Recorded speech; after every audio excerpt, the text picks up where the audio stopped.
Futuri Podcasts Futeboleiros apresenta Entre Linhas, nosso podcast quinzenal com análise do jogo com profundidade.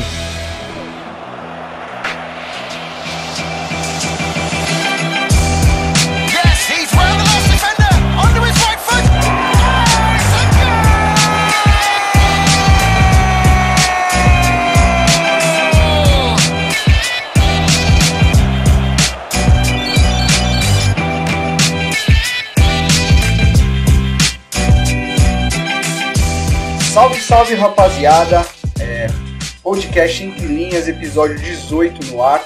Lembrando que agora a gente está dentro do Projeto Futuri, aquela galera que The Pitch Invaders, que já faz muito sucesso aí, tem feito vários podcasts já há muito tempo, já estão num número quase perto dos 100 já, a gente está no 18, mas a gente chega lá, né, Léo? Como é que vai, Léo? Tô com o Léo mais uma vez aqui, Leonardo Miranda, agora desbravando caminhos também na revista Época. Primeiramente, parabéns, meu amigo, que você continue ganhando esse tipo de espaço, que a discussão do jogo ganhe cada vez mais espaço. Como é que estão as coisas? Bora para mais um podcast? Bora para mais um podcast. Boa tarde, bom dia, boa noite para quem está ouvindo. Podcast Entre Linhas agora no Projeto Future. Não esqueçam de seguir no Twitter, curtir no Facebook, seguir o canal lá do YouTube, enfim. Sigam também as minhas redes sociais, meu Twitter do Renato. Obrigado, Renato, pelo novo projeto aí. A partir de... Já tá no ar já a cobertura da Copa do Mundo para a revista Época. Inclusive vou para a Rússia. E aí a gente vai ter textos em parceria com a Scout, textos com muita estatística, mas sempre colocando estatística dentro de um contexto, alguns textos especiais, muitas entrevistas. Essa semana vai ao ar uma entrevista com um técnico de Copa do Mundo, um técnico que lançou tendência em Copa do Mundo. E é isso, obrigado. Mais um projeto, mais um canal para falar de futebol, e vamos falar de futebol agora no podcast Entre Linhas. Certo, Renato? Como você tá? Tudo certo, graças a Deus também. Deve vir coisa boa nos próximos dias, mas a gente vai manter em segredo. Mas vamos falar de uma...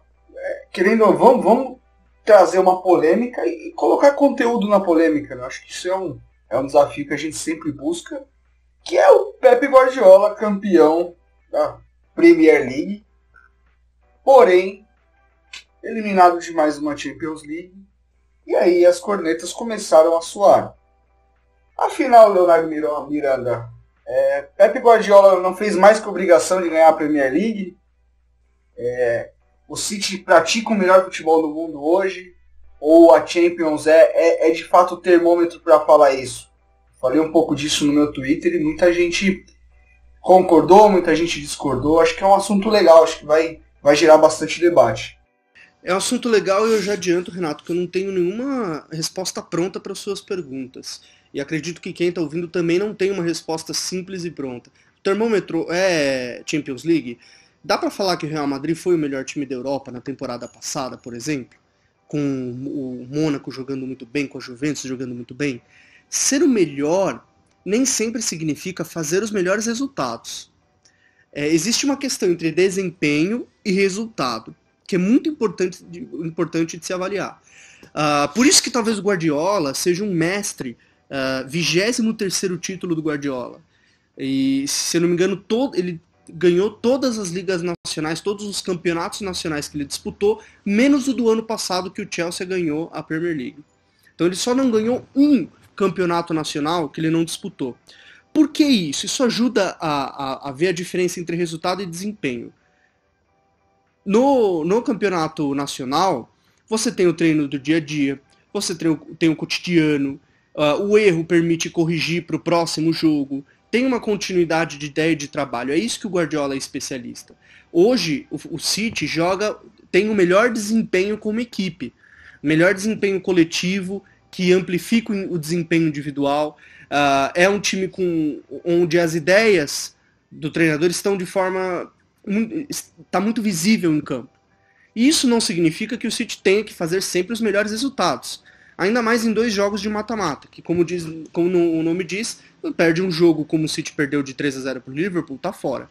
Então a questão é separar um pouquinho desempenho e resultado, entender que o City joga sim o melhor futebol da atualidade, mas isso não torna, número um, indestrutível, e o futebol é uma caixinha de surpresa. É a natureza do futebol ser uma caixinha de surpresa.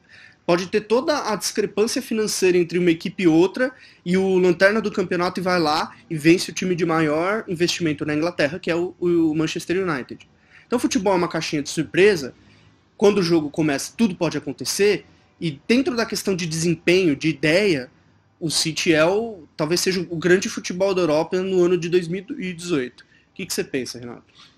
Eu acho que assim, muita gente, mas o Real Madrid joga mais. Bom, jogou na temporada passada. Eu acho que o Real, dessa temporada, resultados bem mentirosos, inclusive. Desculpa que é madridista, mas eu acho que os jogos contra o PSG, por exemplo, os resultados não foram o reflexo do que foi o desempenho no jogo. Contra a Juventus, a equipe sofreu mais uma vez. A questão é que o Real Madrid ele tem um poder mental muito forte, ele tem jogadores muito desequilibrantes, e aí o Real consegue, numa saída ou outra, resolver. Isso não tem acontecido com as outras equipes. Isso é mérito? Claro que é mérito. Acho que o Real chega forte aí nas semifinais e tudo. O Liverpool jogou... As pessoas estão muito com a ideia do Liverpool que jogou contra o City, por exemplo. Mas espera lá, o Liverpool foi uma equipe que oscilou muito na temporada. Uma equipe que até se estabilizar, principalmente defensivamente, sofreu bastante. O time sofria muito com transição, com contra-ataque. E até por isso não teve nas cabeças, pelo menos fazendo cócegas no City ali. Então, quando eu olho para o City, digo que foi o melhor futebol praticado na atual temporada europeia, é porque eu estou olhando para um geral. Eu estou olhando para um desempenho longo. E aí é o que a Premier League nos mostra, o torneio de pontos corridos mostra isso. Mas ele ganhou na Premier. Exatamente, eu acho que essa é uma grande questão. Muita gente fala de ligas que existem 2 ou 3 times que vão brigar pelo título, e na Premier League não é o caso. Lá, se você vacilar, um Leicester vem e aparece. Aparece um Liverpool, aparece um Southampton, que está muito mal nessa temporada, mas já fez boas temporadas, um West Ham, que também está muito mal, mas em outras temporadas pegou até torneio europeu. Então, Exato. Eu acho que lá as coisas são muito equilibradas, e aí eu acho que entra o mérito dele. E a grande questão o City ganhou a Premier League com o pé nas costas. Ele não foi em momento nenhum ameaçado, ele bateu todos os recordes, e ele jogou muita bola, cara. O que eu tô falando é o que eu vi, não tô falando que eu ouvi, o que me falaram. Eu vi. O time do City, em determinado momento da temporada, ninguém parou. Era só atropelo, era um ritmo muito acima dos outros, era muito volume ofensivo, praticamente sofrendo muito pouco. Eu acho que quem olha e fala que não é meio aquele preconceito, porque o Guardiola traz esse tipo de coisa. Né? Tem pessoas que tem um pouco de não gosta do cara e não gosta do time dele. Eu tô longe de gostar só de um treinador. Inclusive é bom deixar isso claro, eu sou muito fã do Pep Guardiola, mas eu gosto muito do Klopp, eu gosto muito do coach, eu gosto muito do próprio Zidane. Eu acho que ele acha situações pro jogo muito, muito legais. O Simeone eu gosto muito. Então, eu acho que essa é a questão. Entender o que foi no geral, né?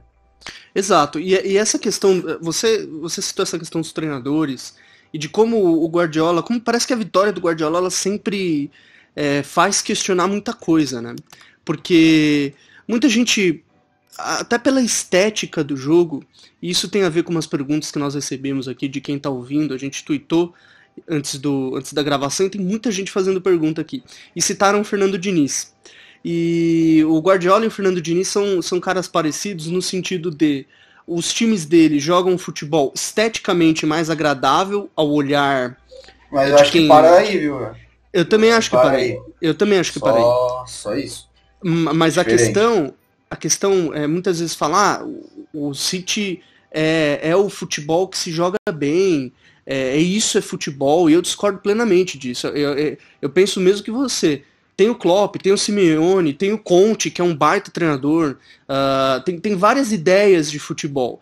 E a ideia do Guardiola, não é que a ideia do Guardiola é superior, mas o Guardiola, como técnico, conseguiu que aquela forma de jogar futebol fosse tão superior na temporada que que batesse todos os recordes na Premier League, que ganhasse a Premier League com 5 rodadas de antecedência.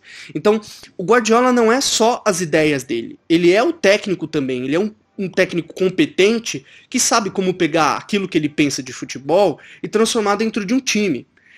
Então, ter ideias, todo técnico tem convicções, ideias, assim como todo ser humano. É uma soma das suas experiências de vida, das suas crenças, das coisas que você gosta e não gosta. A grande questão é que o Guardiola, ele sempre num campeonato nacional, ele consegue transformar isso numa coisa muito maior do que já é. E a Premier League, esse ano, é uma grande prova. Era o que talvez faltava pro Guardiola. Mas ele não ganhou a Premier League. Ganhou a Premier League com 5 rodadas de antecedência e vários recordes a serem batidos. Não dá para questionar a competência. E todo mundo investe também. Todo mundo investe. O Mourinho, que praticou um futebol, inclusive, ridículo, né? Se a gente for no pé da palavra mesmo. O Manchester é um time que dá sono de ver. Talvez o melhor momento do Manchester United tenha sido o segundo tempo contra o City. Que eu nem achei que criou tanto assim, mas o time teve mais alma. Mas, Léo, tem o seu xará que está participando, o Leonardo Bertozzi, amigo nosso, sempre aí com a gente, baita cara. Ele faz ele pede para a gente discutir por que a crítica, de maneira geral, dá menos direito ao tropeço aos técnicos que oferecem algo novo, diferente.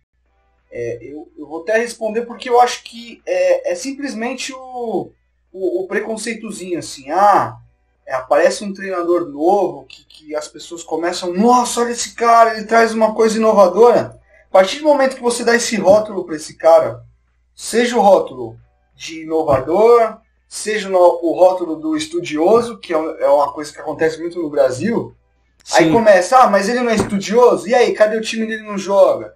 Não ganhou, não sei o quê.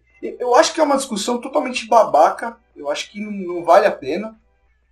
O Bertozzi, eu tenho certeza que ele levantou com esse pensamento, que realmente é isso que acontece.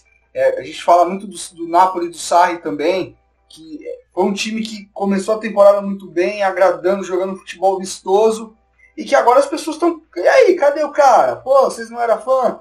Eu acho que é muito isso, cara. Mas também tem o outro lado também, são treinadores que a gente sabe que podem atingir uma excelência, podem atingir um nível muito alto, e aí, de fato, a expectativa fica um pouco maior, né? Exato. Toda vez que a gente rotula, né, toda vez que a imprensa larga esse rótulo para os técnicos, a expectativa e a cobrança fica muito maior. E aí faz, talvez, aos olhos externos, faz a gente cegar um pouquinho para o contexto. O técnico não trabalha sozinho.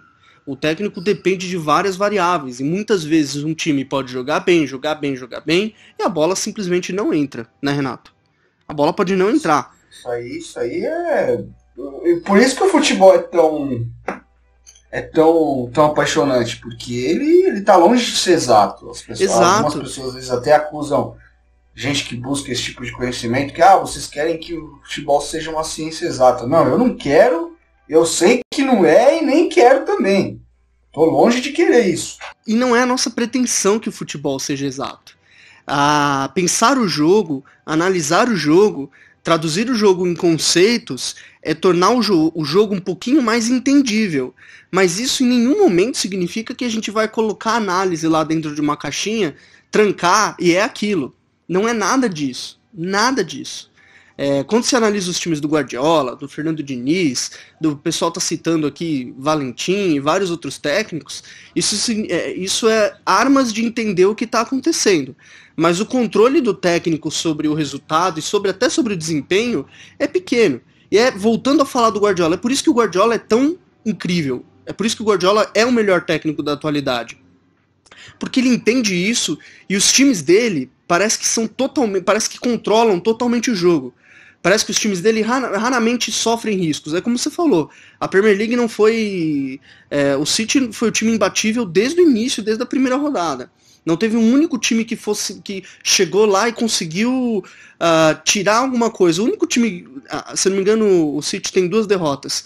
Uma delas é pro Liverpool, que venceu na Champions League. Um jogo espetacular de 4-3. Então, os técnicos, o que a análise, o pensamento sobre o jogo busca é conseguir chegar um pouquinho perto da parte que nós conseguimos controlar, que nós conseguimos saber e conhecer. Mas não é determinista. Nenhuma análise é determinista. É por isso que o Guardiola é tão incrível, porque os times dele parece que são totalmente... controlam tudo, toda hora. Para mim, o grande mérito do Guardiola foi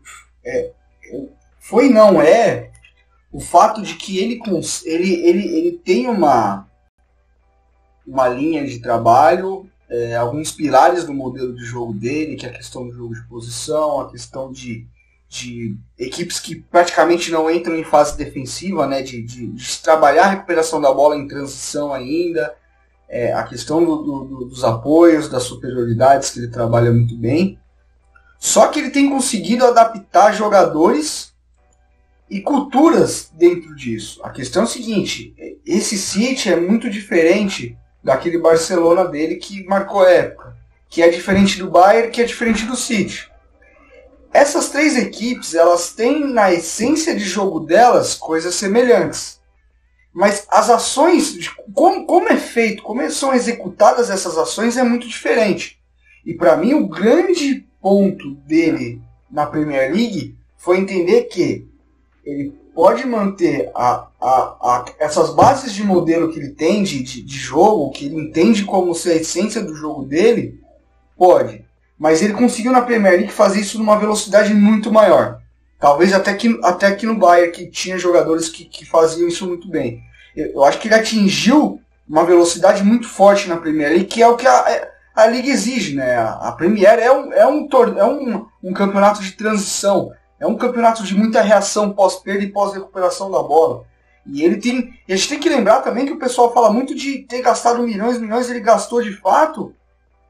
Mas ao meu ver, ele esteve longe de trazer estrela. Eu acho que ele apostou em jogadores que têm um potencial enorme. O caso do Bernardo Silva, por exemplo. Ele nunca foi um jogador, o Guardiola não foi buscar ele no Real, não foi buscar ele seja no Liverpool. Entendeu? O Bernardo é um jogador de potencial que, para mim, é um dos caras que vai ser um dos grandes jogadores no futuro, porque o que ele tem de refinamento técnico, de relação com a bola, é assustador. Então, ele conseguiu fazer de um time muito intenso, com e sem a bola, porque a intensidade é com a bola também, e ele conseguiu executar todo o alicerce dele, a base de jogo dele, numa velocidade muito grande. E isso, para mim, foi o que me fez parar para assistir o City em vários momentos na temporada. Concordo, é interessante isso, porque ele buscou um Bernardo Silva do Mônaco, um Sané do Schalke, o Gabriel Jesus aqui do Palmeiras. Ele pegou alguns jogadores jovens que tem um potencial gigantesco de se desenvolver, e até pensando no clube, porque ele pega o jogador que é um talento, reconhece o talento, vai lapidar isso, vai lapidar o talento. E aí o jogador se torna muito mais valioso, de repente sair para um Real Madrid, ou ficar no City e fazer ele história entendeu do até City, a cultura do City, né?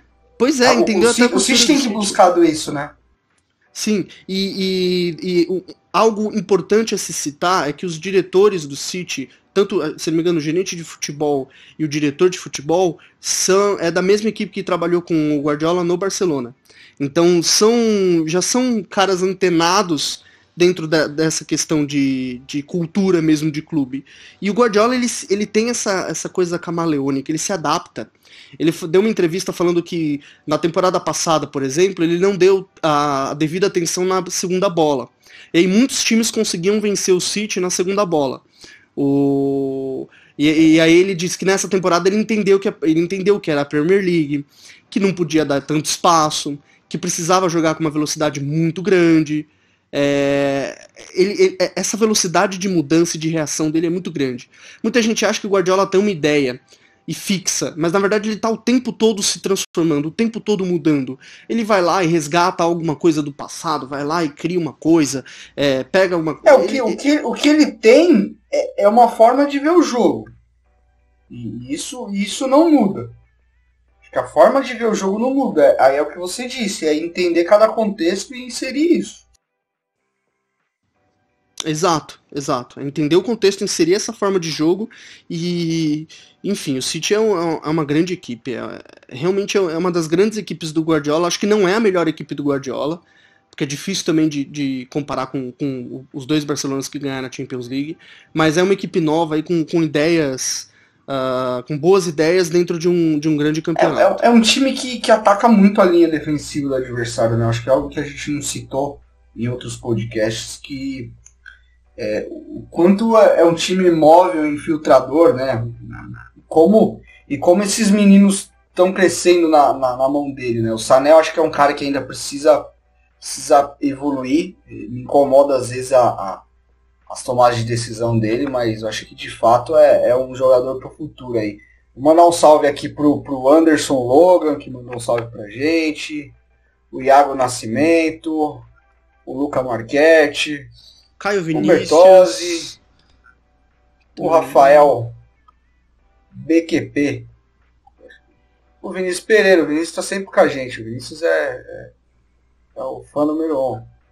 O parceiro número 1 do podcast, sócio. Vamos pro próximo bloco?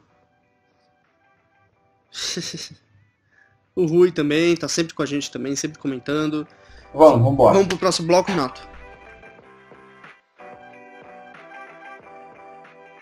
Futuri. Pense o jogo.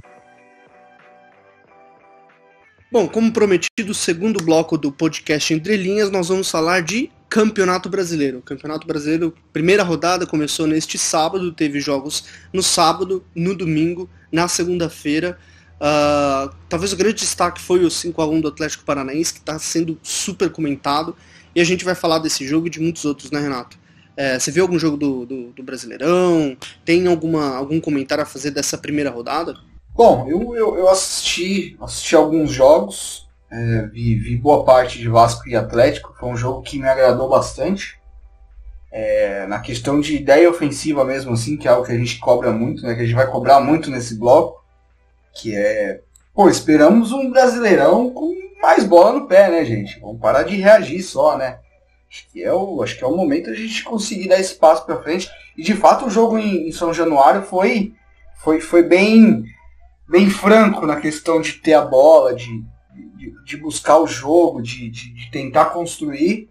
De certo modo as defesas um pouco desequilibradas, né? Eu acho que em algum momento muita gente marcando com o olho, né? Isso me preocupa um pouco, eu acho que precisa ser equilibrado. Assistir Vitória e Flamengo, teve logo uma lambança logo de cara, né? Para os amigos que não gostam do VAR. Um lancezinho bem tranquilinho, que se você vai lá na beira do campo, você assiste e volta e resolve tudo. Mas o Flamengo começa com um gol logo de cara, tem a expulsão, mas me chamou muita atenção a substituição do Barbieri, cara, de tirar o Dourado, colocar mais um jogador de velocidade na frente. E eu achei o Flamengo muito inteiro, mesmo com 10 jogadores. Foi um time que conseguiu controlar bem espaço, se fechou, mas não abdicou do jogo, cara. Normalmente você vê times com 10 jogadores fora de casa ainda, abrindo mão do jogo, e eu achei que o Flamengo conseguiu sair em vários momentos. Depois teve um gol impedido também, mas achei o comportamento do time assim muito positivo. Claro que é o começo, a gente nem sabe se o Barbieri vai continuar. Possivelmente, acho que não, né? Parece que vão contratar um treinador. E por outro lado, bem preocupante a Vitória, né? Mais um início de campeonato aí que é difícil enxergar alguma coisa ali. O time sofre muito defensivamente ainda com o Mancini. Não tem um elenco muito qualificado, então vai precisar ser um time organizado para se manter na Série A. Eu acho que de cara, para começar no sábado, foi isso que eu vi, Léo. E você, algum jogo aí que você chamou a atenção? Eu vi agora a vitória do São Paulo no Paraná. Talvez o primeiro jogo do Aguirre sem ser um mata-mata, né? Então, talvez o jogo que mais mostra aí a ideia do Aguirre para o São Paulo. E gostei do que eu vi. Um time muito, muito veloz, sempre com o padrão de tentar sobrecarregar o meio, Lucas Fernandes, Cueva, o Marcos Guilherme e o Brenner fazendo esses movimentos de diagonal o tempo todo tentando se desmarcar, sair atrás da linha de defesa, e os laterais sempre muito abertos, e esses 3 meias com muita mobilidade. São Paulo jogou muito bem o primeiro tempo, deu uma quedinha no segundo, caiu de desempenho, até pela questão física. O Paraná, que tem um time interessante, tem o Carlos Eduardo, o Caio Henrique, que veio do Atlético de Madrid, também bem organizado o Paraná, mas não conseguiu, até pressionou o São Paulo, mas não conseguiu, enfim, criar chances de perigo. Eu vi esse jogo, e o Brasileirão, como você disse, a grande questão dos times é qual time vai se arriscar a tentar ficar com a bola o tempo todo, a tentar propor jogo o tempo todo, porque o Brasileirão, ele é um campeonato difícil, muito difícil. Os gramados não são padronizados, as viagens são longas, o clima muda, começa agora, tá inverno na região sul e sudeste, depois verão, depois horário de verão, tudo isso interfere no desempenho do time. Então antes de avaliar, para avaliar o jogo, é preciso avaliar o que interfere no jogo. Qual equipe vai ser mais regular dentro de todas essas dificuldades? Qual equipe vai ter um modelo sólido, que aposta no modelo, está apostando agora na primeira rodada e vai apostar na 38ª rodada? É o Brasileirão mesmo de novos times. O Atlético Paranaense é um time que está propondo ficar com a bola, está propondo agredir o tempo todo. Será que o Atlético Paranaense vai conseguir fazer isso com uma regularidade? Acho que é um Brasileirão interessante, cara. E aqui no Twitter tem muita gente falando da ausência dos técnicos medalhões. Só o Abel Braga, Abel Braga e o Carrilli, de campeões brasileiros, que estão no Brasileirão desse ano. E só o Abel Braga, digamos, enfim, um treinador que está há mais tempo no mercado, começou a carreira na década de 80. Esse é o processo de renovação natural do mercado. Grandes nomes já se aposentaram, estão ficando, enfim, não estão mais o mercado não está mais exigindo e está começando a exigir outros profissionais. Você vê como uma renovação natural do mercado, Renato? Esse Brasileirão cheio de técnico novo e só com 2 técnicos vencedores de edições anteriores? Cara, eu acho que ficar falando em renovação, assim, eu acho que tudo se renova. Aparecem jogadores novos, aparecem jornalistas novos. É um processo natural. É um processo natural. Aparecem, preparadores novos. É bem normal. Eu acho que existe uma safra de treinadores que estão aparecendo agora, que estão iniciando o campeonato, que eles precisam passar por essa barreira da desconfiança. Essa barreira que, por exemplo, o Carille já conseguiu passar. Porque ganhou, claramente por causa disso. Mas é algo que eu acho que precisa passar por isso. Treinadores como o Roger, é um cara que ainda, eu acho que ele está um pouco mais estabilizado, mas é um cara que já está pronto para passar para essa próxima fase. O Zé Ricardo, o próprio Jair Ventura. Eu acho que são treinadores que têm muita qualidade, mas que eles ainda ficam nessa sombra do ganhou o quê? Cadê o nome? Cadê o respaldo? Então, eu acho que é um brasileiro que, para esses caras de fato darem certo, vai depender de muita coisa, vai depender do trabalho deles, obviamente, também, porque não é porque eles são novos, que eles têm ideias que nos agradam, que eles não vão errar, não vão sofrer críticas, mas eu acho que é um brasileiro até para a questão da gestão, para a gente entender se a gestão do futebol brasileiro está mudando, se quem está em cima, quem está tomando a decisão, consegue ter uma leitura do jogo, do dia a dia, de se a equipe está evoluindo ou não, de entender processo. Então, cara, por exemplo, vamos falar de um treinador que eu comecei a ver uns jogos de uns tempos para cá e assisti no sábado, que é o treinador do Ceará, o Chamusca. Eu achei o time do Ceará, apesar da derrota, um time muito bem organizado, um time equilibrado. Não foi em momento nenhum um time que se fechou lá atrás e ficou esperando o Santos. Foi um time que criou situações no primeiro tempo, tocando bola, gerando apoio.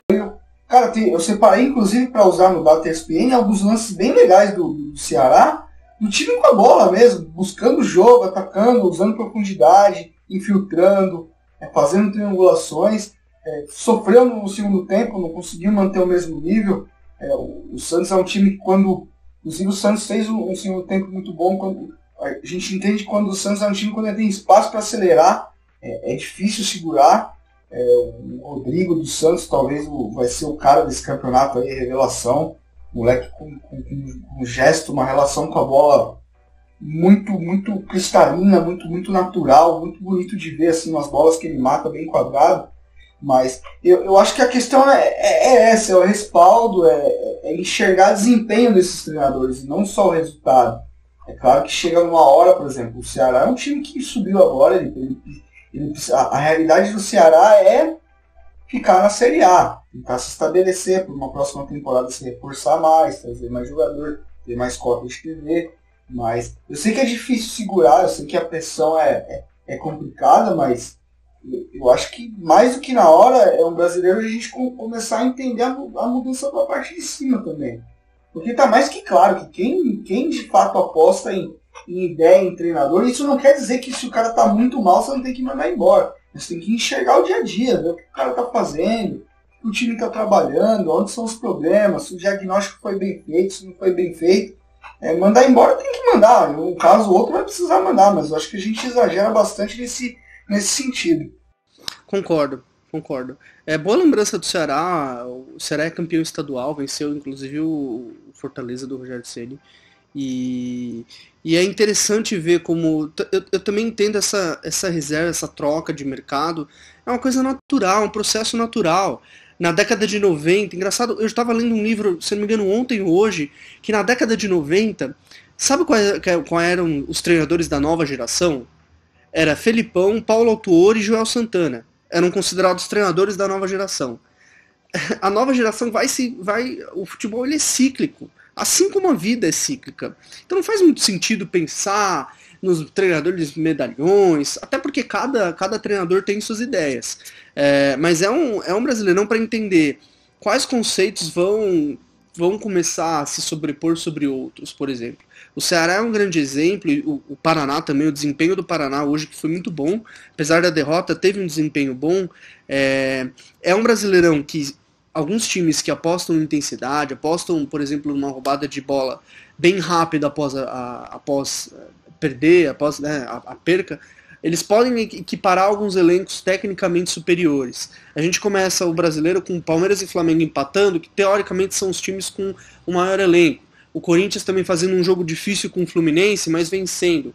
É um campeonato muito longo, é um campeonato da estabilidade, é um campeonato em que certos momentos não dá para jogar bem. Assim como o Manchester City do bloco anterior.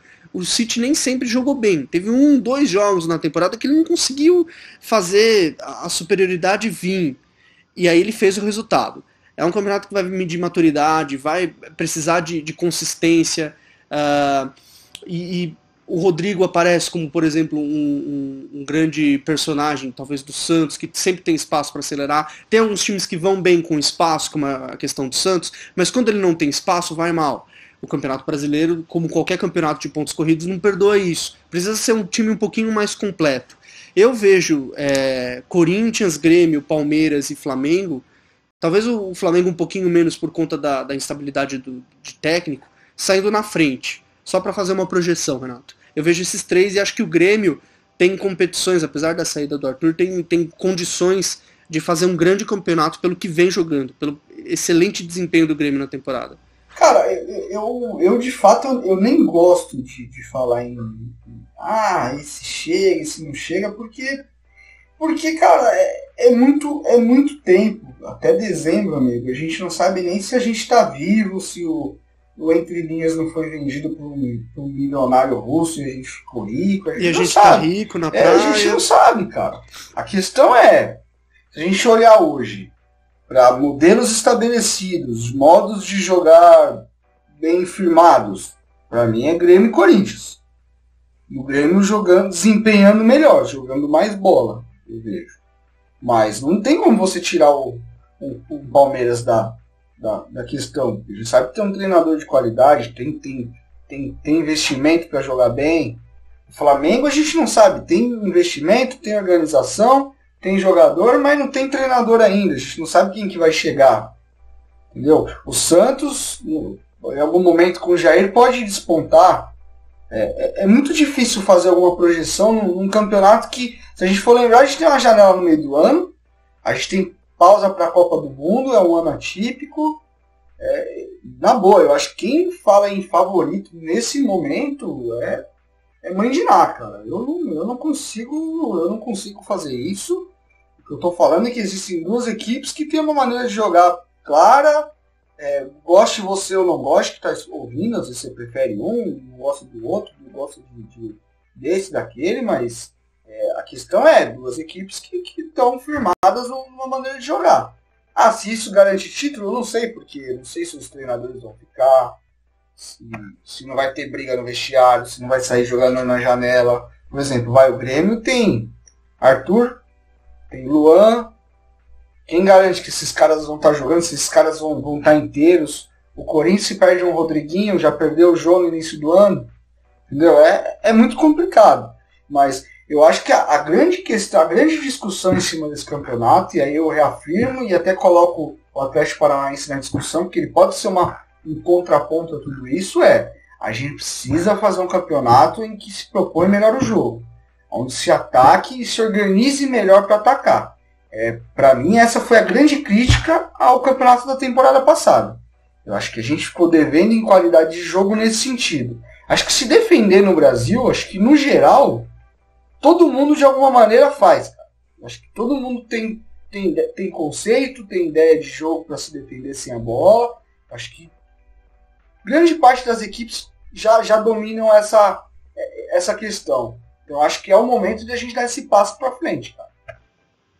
Eu concordo com você, Renato, mas eu acho ainda muito difícil, muito difícil, um campeonato em que jogar com a bola, pelo menos aqui no Brasil, seja mais bem visto. A dificuldade do Brasileirão é muito grande. Tem momentos em que ter a bola, por mais que faça parte de um bom modelo de jogo, saber dominar todos os momentos do jogo, tem jogos ou tem sequências ruins em que perde um jogador. Os elencos no Brasil não são tão diversificados, tão qualificados, com exceção de pouquíssimos clubes. Tem momentos em que é preciso se defender um pouco mais. Isso é um pouco cultural aqui do Brasil, o saber sofrer. Acho que ainda é um pouco utópico, não diria utópico, mas acho que é distante ainda do cenário que a gente está, um Brasileirão em que os times saibam lidar melhor com o fato de ter a bola. Eu acredito que até por ter muitas equipes, sei lá, 8 equipes, 10 equipes em dificuldades financeiras, não ter a bola é mais fácil. E aí vira um jogo de contra-ataque, vira um jogo só de reação. Eu ainda acho difícil. E até citando o Corinthians, o último campeão, se é o time com um modelo melhor, que está melhor aplicado, enfim, vai ser interessante ver o Corinthians com a bola. Teve dificuldades ano passado, aquela derrota para a Ponte Preta, teve grandes dificuldades nos momentos que precisava ter a bola, precisava trabalhar mais essa ideia.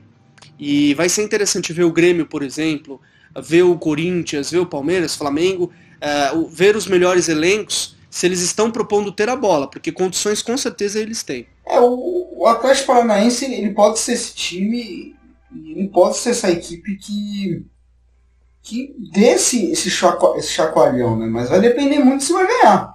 A gente sabe que no Brasil é assim, cara. Infelizmente, se não ganhar, não vai servir. Vai virar chacota. Esse 5-1 do primeiro jogo que foi um jogo difícil, o placar parece um pouco fácil, parece que foi tetinha, mas foi um jogo duro, cara. O Atlético conseguiu no final do jogo, do meio pro final, conseguiu deslanchar. Mas eu acho que vai ser... E eu vejo um Atlético Paranaense que até conversava isso com alguns amigos, assim, não... É um Fernando Diniz, é uma maneira de jogar até diferente daquele Audax. Aquele Audax era um time que em algum momento ele era até irresponsável, era um time doidão mesmo, ia pra cima, acreditava na ideia, trabalhava a bola desde o goleiro. Agora, esse Atlético, além de ter mais qualidade, né, que a gente tem que lembrar que o Fernando agora tem mais material humano nas mãos, ele tem jogadores de mais qualidade, ele me parece um time que não abandonou as ideias do Fernando, porque o Fernando ele tem como futebol que ele tenta praticar como uma filosofia, uma maneira de ver a vida, cara. Ninguém vai tirar isso da cabeça dele, seja por título ou não. Isso pra mim é muito claro. Mas eu vejo um Atlético mais competitivo, cara. Um time que ele é mais prudente em alguns momentos, se ele precisar quebrar, em um momento ou outro ele vai quebrar a bola, ele não vai se afundar naquela convicção e vai. Ele é um time que tá com umas coberturas melhor alinhadas, é um time que tá reagindo melhor sem a bola, quando perde a bola. Cara, eu vislumbro bastante coisa positiva pro Atlético. Outra equipe que eu ainda acho que a gente pode ficar de olho, porque tá um começo de trabalho, processo muito inicial, que é com a Aguirre, que é o São Paulo. É um time que, cara, ele pode não pegar Libertadores, mas eu duvido muito que o São Paulo brigue para cair esse ano, cara. Eu acho que é um time que, por mais que não vá estourar, acho que é um time que vai vender muito caro qualquer resultado. Isso a gente já viu no primeiro momento, desde que o treinador chegou. Vamos ver como é que o São Paulo vai evoluir na questão ofensiva. Porque, de fato, a questão de atitude, de ser um time mais proativo, mais agressivo, está muito claro nos últimos jogos. Eu acho que agora o trabalho do Aguirre vai ser mais um desafio de construir mais, que é algo que na carreira dele ele precisa também. É algo que é recorrente nos times dele. Os times dele reagem muito bem, pressionam muito bem a bola, mas vamos ver como é que ele vai reagir para construir. Mas acho que o São Paulo é um time que não vai na prateleira de cima aí na expectativa, mas é um time que está ali. Está junto ali, é bom ficar de olho. Pois é, salvem este bloco e depois cobrem a gente. Não, cobra nada que a gente não fez. Eu não fiz nenhuma aparição espiritual para saber quem vai ganhar. Cobre o Léo.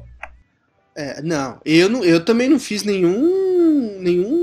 Não sou mandiná aqui. A gente só tá falando, enfim. Primeira rodada, muita coisa vai acontecer e vai ter muito podcast entre linhas nesse ano para vocês. Lembrando que o podcast está no projeto Future FC. Curtam no Facebook, sigam no Twitter, se inscrevam no YouTube. E acho que é isso, né, Renato? É isso. Vou mandar primeiro um salve para a rapaziada aqui, o Ícaro Rodarte, o Daniel Lima, que também sempre participa, o Caio Vinícius, o Alex Reis, perguntou do City, mas já faz um tempo. O Gustavo Costal aqui tá dando uma força pro...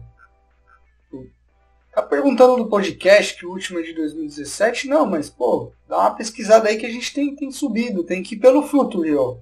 O mexilhãozinho. Gustavo Costal. Eu vou responder ele no Twitter aqui, mas um salve pro você, salve pro Menegasso, pro Olímpio, pro Luiz Juno Martins. Acho que é isso, né? Acho que a gente tem pro Imigrantes da Bola também, que é o pessoal do podcast também, que tá sempre aí com a gente trocando ideia, trocando conteúdo de qualidade, o Vitor Eduardo. Mas acho que é isso, acho que a gente debateu os dois assuntos de maneira bem legal, espero que vocês tenham gostado.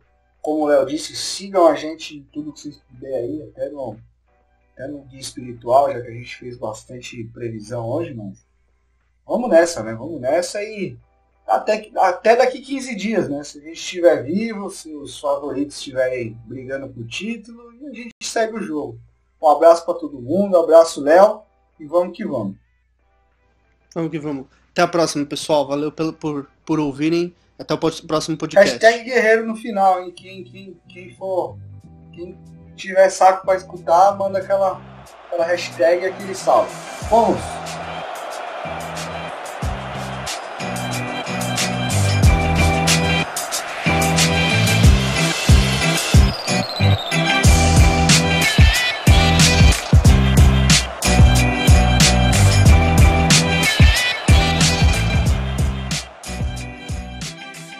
Projeto Futuri apresentou Entre Linhas. Acesse www.futuri.com.br. Pense o jogo.